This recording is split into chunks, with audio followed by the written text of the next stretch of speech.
Big Brother, mainstream media, government cover-ups.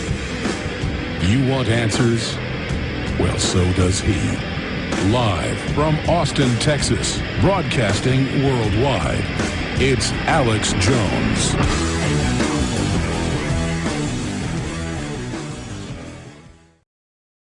You know, in my film, Fall the Republic,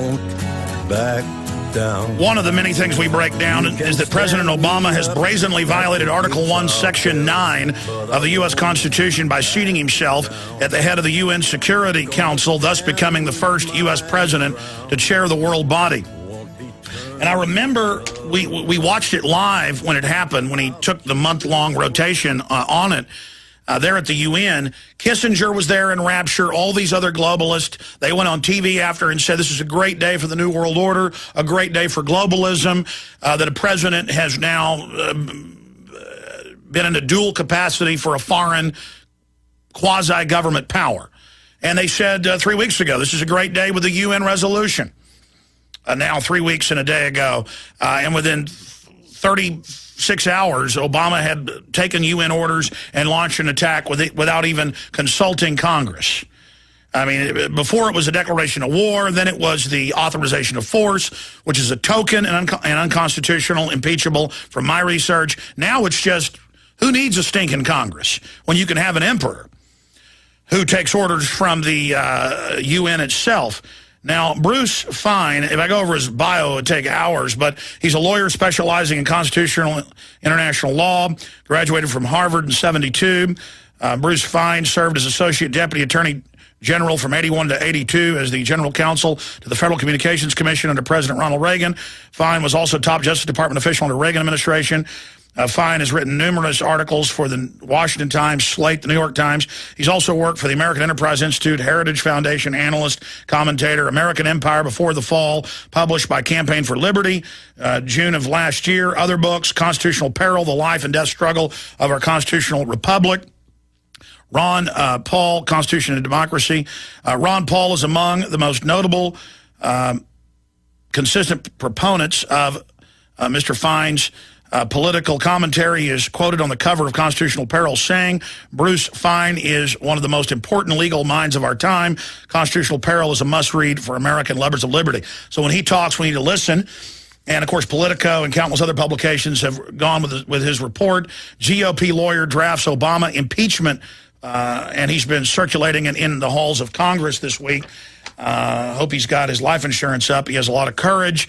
Certainly there's a lot of reasons to impeach him, but a lot of Republican leadership is involved in the treacherous constitutional malfeasance as well. That's why they went after Clinton for a sexual escapade, because that was limited to just that event. They don't want to get into missile secrets to the Chinese or things like that, because Republicans were involved as well. But Bruce is really going after him on this, and we'll talk about the reasons he's moving for impeachment as a top legal mind. And then I've got a few other questions about other areas that I see that are impeachable. But Mr. Fein, thank you for joining us. Well, thank you for inviting me. Well, you've got the floor. Tell us about your impeachment move, what it breaks down, where folks can read the text of it, and where we go from here. Well, they can read the text of it. It's printed now on Politico website and some other websites, but that's the easiest way to find it. It's got over 8,000 hits already in just about a day. But let me go back to the founding. You know, what we're going to do to honor the Republic. I'm speaking a little bit like James Otis and Sam Adams at the 1765 Stamp Act protest that said Americans were not going to reduce themselves to vassalage to King George III, that we the people are sovereign and that we're going to chart our own destiny. We're not going to have one individual or group of individuals tell us what's good for us, what's in the national interest, and flout the rule of law. And that's basically the precipice we're standing on today. It's not 1765 in the Stamp Act. It is Barack Obama stating that he can utilize our military offensively anytime he believes, in his viewpoint, it advances the national interest, whatever he thinks that is. In Libya, he says it's a humanitarian interest. All I can say is if that level of oppression justifies war unilaterally, we got about 80 countries standing right behind Libya. Start thinking about Zimbabwe, China, Chechnya, Burma, you name it. Mexico. We'll be at war forever. and we'll be spending ourselves into further bankruptcy, which we can't afford. It'll mean secrecy. It'll mean suspending habeas corpus. We'll be put in detentions without trials, military commissions instead of civilian commissions.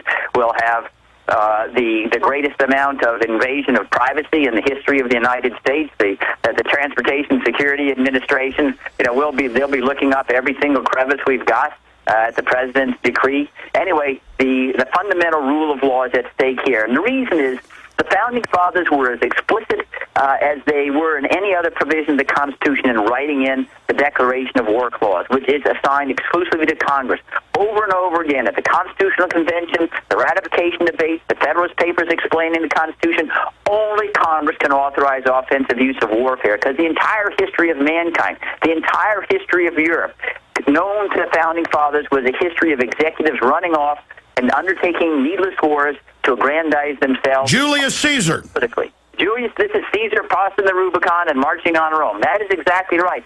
So we have as great a clarity in the meaning of the War Clause as we do in freedom of speech, in the requirement that Congress tax and Congress spend. The president can't do that unilaterally. And yet, despite that clarity, the president has gone on and said, not only Libya, any other place that I think is the national interest, I will use war. Moreover, it was quite alarming yesterday. His Office of Legal Counsel in the Department of Justice issued a paper that purported to justify constitutionally what he had done.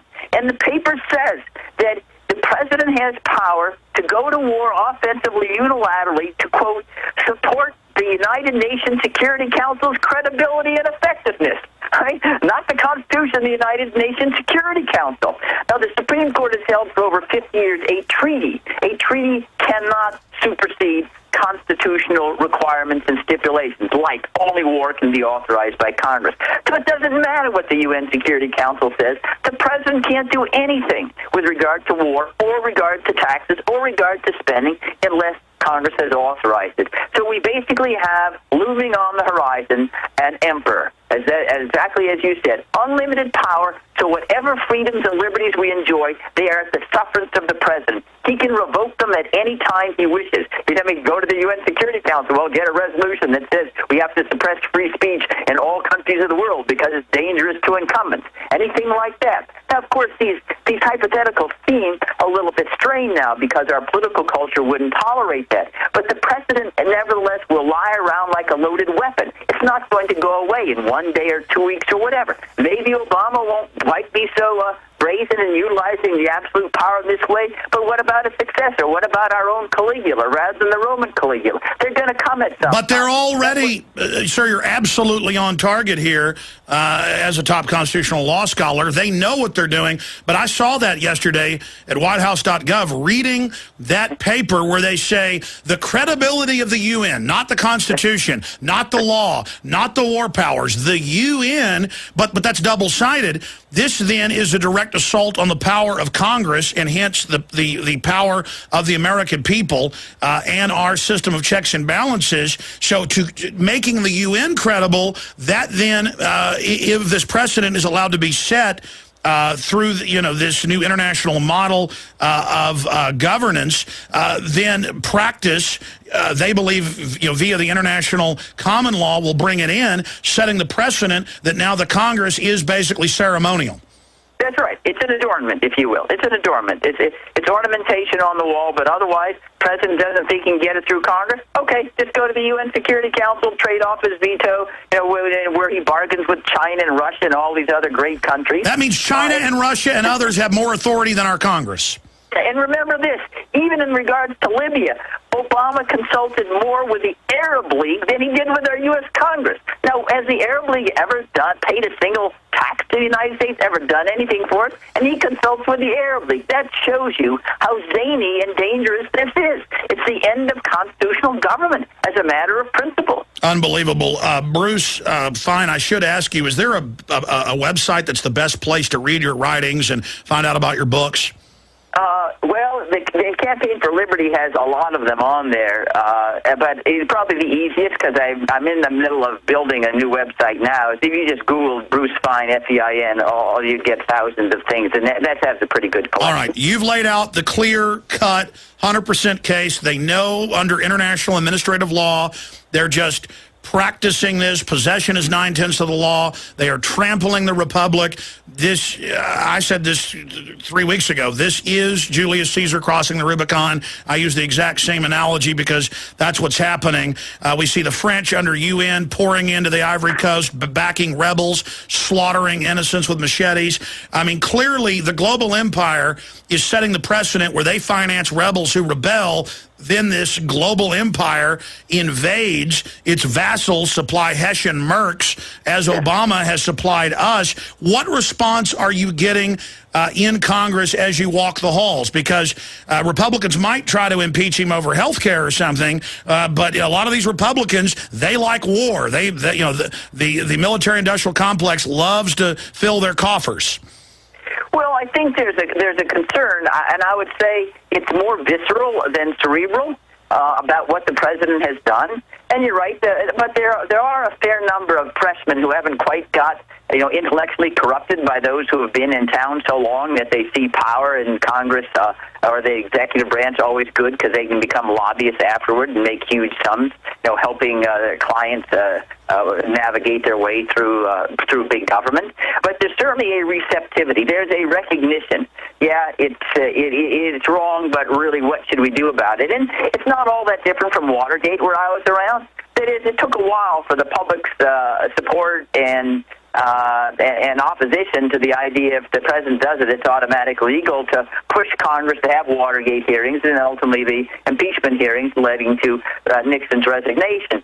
And that's what's going to happen in this case. The members get it, but unless the populace writes in, email says, we've got to get rid of these guys, we need to have impeachment hearings, make them come up and explain on television before the entire public. Yeah, we can go to war to support the credibility of the UN Security Council, but not the United Nations, not the United States Constitution. Make them do that, but that's only going to come if the population, the voters, get aroused. We cannot expect honor to be prevailing in the Congress, principled adherence to the Constitution. Fear is what will move them, and fear of not getting elected and being criticized by their voters, that's what will get them to move on. Mr. Fein, constitutional lawyer, circulating articles of impeachment in the U.S. Congress, hopefully getting some traction on this, because this is the gauntlet being thrown down. Do you agree with me, or with your legal gravitas, correct me if I'm wrong, but Article 1, Section 9, dealing with the president swearing foreign oaths, serving foreign powers, foreign groups, clearly that is a big impeachable offense. If not, then he could go be, vice president or premier, prime minister of Russia or Bangladesh, for that matter. And they were shaking with pleasure when Obama became the head of the Security Council on that 1-month rotation. Never before had been done. Is that not an impeachable offense as well? Well, it comes close, because what you're pointing out is the worry that the Founding Fathers had about divided loyalties. They had seen that problem chronic in European countries, where people would be bribed and be serving two masters at the same time. And that's what that prohibition was about. You've got to be loyal only to the United States. They had Benedict Arnold. They had their traitors, and they had great loyalists like Nathan Hale as well. And it is very problematic. Anytime anyone who's serving in the United States government, especially the president, has any official tie to any institution that is somehow unanchored to the United States Constitution. And what you've pointed out is there's only one oath that the president takes. It's to support and defend the Constitution of the United States, period. He has no loyalty to anything else. And that's right in Article 2. And then when he starts to assume offices or authorities that suggest that he's loyal to a treaty or to some other institution, the United Nations or anything else, that is a very, very, very serious problem. And they know what they're doing. I mean, that was a test, a trial balloon. Now he has violated his oath brazenly. And I think you're right. This is the issue to go after him on, because it's so naked. Can you just briefly, when you get 5-10 minutes with a congressman, spending days down there trying to educate them, or when you go to lunch with a group of congressmen and women, if you're talking, to a congressman right now, and some of them do listen to this show, We've had them on as guests, and they've told us if congressmen are listening right now or if state legislatures are listening, they can put pressure. Citizens can put pressure on Congress people. If you had 2 minutes to address Congress right now, what would you say?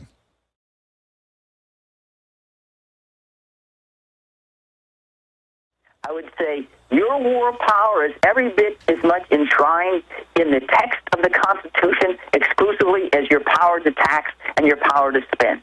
If you forfeit this power, you surrender it to the president, let him go to war at will, you're basically setting a precedent that enables him to steal equally your power to tax and your power to spend. Moreover, the war power is perhaps most dangerous because it inescapably concentrates all power in the executive because of the natural patriotism of the people, the secrecy, the taxes. You will bankrupt the entire country, and that is what the Founding Fathers worried more about than anything else. Indeed, they said the most important provision in the entire Constitution for enshrining a republic was the requirement that only Congress could change us from a state of peace to a state of war. You could not have freedom in a state of constant warfare. And this is no time for summer soldiers and sunshine patriots. In the United States, the law is king. The king is not law. And if we ever forget that, the republic will have surrendered to an empire, and we will all be reduced to vassals.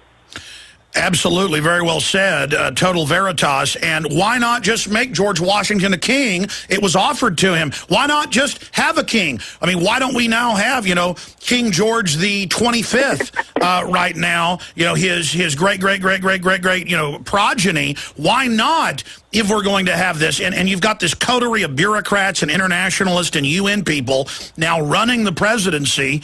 If this goes through, it is certainly the major signpost that our republic has fallen to the New World Order.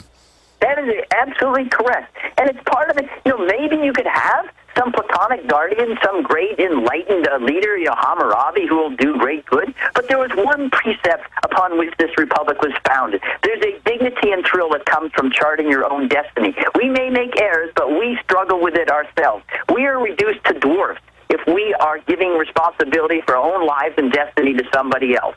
It's a collective endeavor, but we would rather be free and mature and accountable for our own conduct than being some kind of serf to some all-knowing, omniscient wise man. No, we don't want that. We don't want to be a slave. We don't want to be a master either. Well, it's simple. That's really the philosophy that is lost from this country. We want and must decide for ourselves. You don't tell us, Mr. Obama, what's good for the nation. We are the nation. We will decide through our Congress whether we want to go to war. You don't tell us.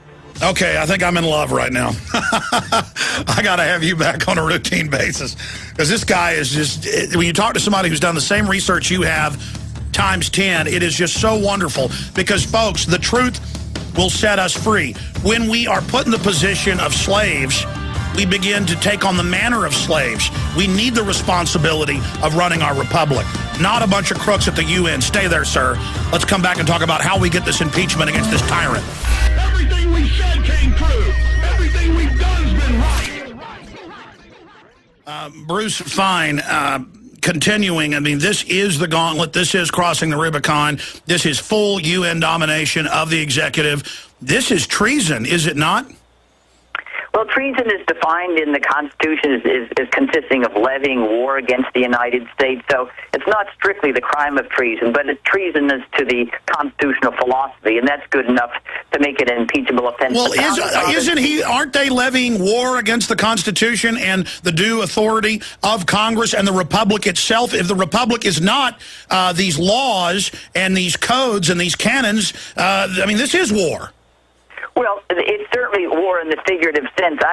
Maybe I'm being a little bit fastidious about the constitutional language. It means levying war against the United States of America. I agree with you. It's war. It's an attack on the United States Constitution. It's an impeachable offense because the Founding Fathers initially had limited those crimes to treason and bribery, and then they said, no, we need to prohibit efforts to subvert the Constitution.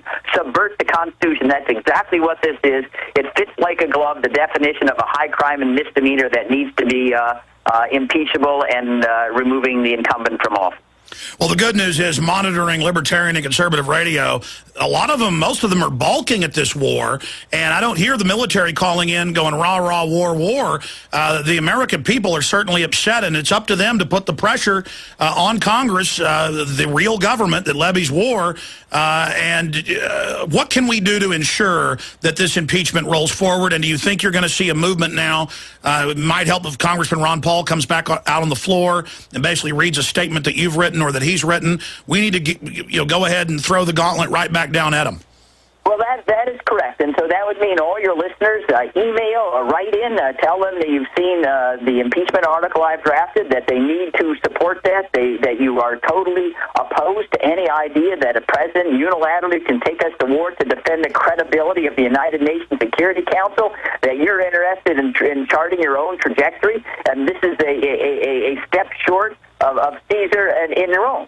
And it's intolerable, and that they're going to lose their vote unless there's some action taken on this score. And it's that kind of writing, that kind of communication. It can even mean going to a state legislative body and urging the state legislature to do that, or resolutions in schools or in Rotary clubs, any kind of organization, any kind of vocal demonstration that this is simply not acceptable to the American people. They do not want to be an empire. They want the military used to defend Americans, American interests here at home. And that is got to be communicated, and Congress will operate accordingly. And I will be up there every single day trying through the educational process and really underscoring they basically are committing perjury if they took an oath to support the Constitution and having it stolen right out from under their eyes, do nothing. Well, what was their oath when they attained office in the U.S. Congress? To support one document only, the Constitution, and the war power being its most important. They don't have the discretion to just shut their eyes. And I think but it's going to take time. We can't expect these kinds of swelling of congressional sentiment and the public to occur overnight. We know we've got distractions elsewhere, and we've become accustomed too much to believing in empire. I mean, Clinton was doing the same thing in Bosnia, Herzegovina. Stay there, sir. Whatever. Back in 1 minute. Let's continue along that important line. 5 more minutes with our guest.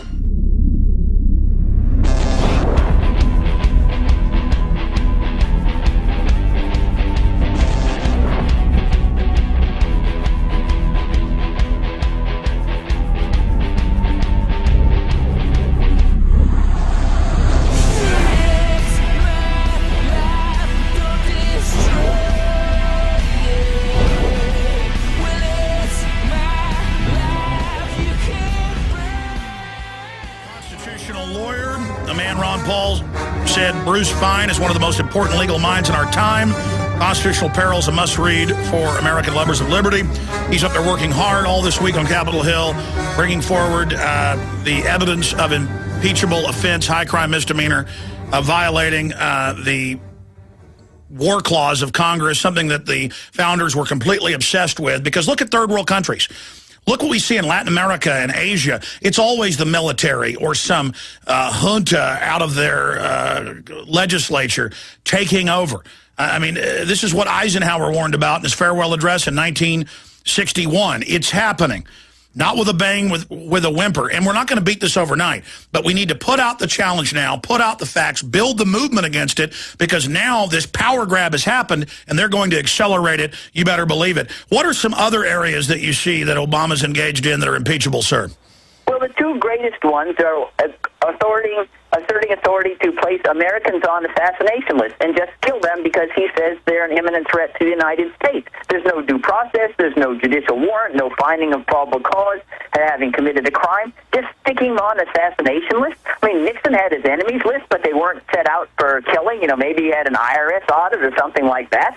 These are the things that tyrants do. An assassination list, even the concept is abhorrent to any nation that cherishes due process of law. We have ways in which we punish people consistent with the law. They can get death sentences like Timothy McVeigh, but we just don't stick them on assassination lists and kill them. The second thing he's done there is he's basically suspended, the right of trial in Guantanamo Bay for American citizens. He can identify you or me as an enemy combatant. That is, in some way, we're affiliated with Al-Qaeda or those involved in 9/11. We're affiliated, and then we don't get a trial. We don't get accused of anything. We just get to sit and rot in detention for life. Because we're supposed to stay there until the end of the war against international terrorism. And now we're hearing Petraeus, set to be the new CIA director, saying don't do things, even if it's free speech, that hurt the war effort. And I hear conservative hosts saying, yeah, maybe we should arrest Koran burners. No, folks, if we don't have the right to do that, we have no right. We have no free speech. And in closing, looking at this with the TSA and the hands down the pants, all the things they're doing, is there any doubt in your mind, Mr. Fein, that the system across the board is trying to break our will and set the precedent that all 10 of the First Amendments of the Bill of Rights are dead? Yes, it's trying to set the precedent that the whole purpose of government is, in its government's view, to make us risk-free. And since we all have a capability of being evil, then we all get to be detained, searched, hounded, and everything else, because maybe we could do something evil since we're not saints. It's trying to reduce the country to a de facto police state, where the presumption is you could do something bad, we have to stop you, rather than the presumption being liberty. The Founding Fathers insisted the default position, if there's any equivocation in the evidence and experience, is liberty, freedom. The default is not government power. And that's where we've turned the entire Republican enterprise on its head. All right, we've only got a minute left. I wanted to bring up the other point that when they passed the Patriot Act in October of 2001, they said it was only for foreign terrorists. But I read Section 802 and others. It basically said anything that endangers human life that's a violation of federal or state law. And looking at that, now I see the headlines where per state, prosecutors are using the Patriot Act at the state level in, quote, thousands of cases a year, including marijuana, marital violence. I mean, there's no doubt this is being used against us. Absolutely, it's being used against us. And again, this is at a time when even the Attorney General was saying, you know, even if we had the Patriot Act, we still would have had 9/11. So it's just power for the sake of power. There's no attempt to try to demonstrate any connection between these new government authorities and actual ability to stop crime. And that's what's so dangerous, because it's the presumption, if it's conceivable in 1,000 years that this authority might be useful, all right, then we'll do it. Even if the result is 5 million innocent people get harassed, detained, improperly scrutinized. It's guilty until proven innocent. It's Napoleonic law. Bruce Fein, I look forward to speaking to you again in the future. God bless you with the impeachment. Let me say bye to you during the break. Amazing info. Get behind this impeachment, folks. Visit Infowars.com and PrisonPlanet.com. When you're on the site, you can also tune in 24 hours a day to my daily radio broadcast. There's also a free iPhone app to listen to the syndicated radio show when and where you want.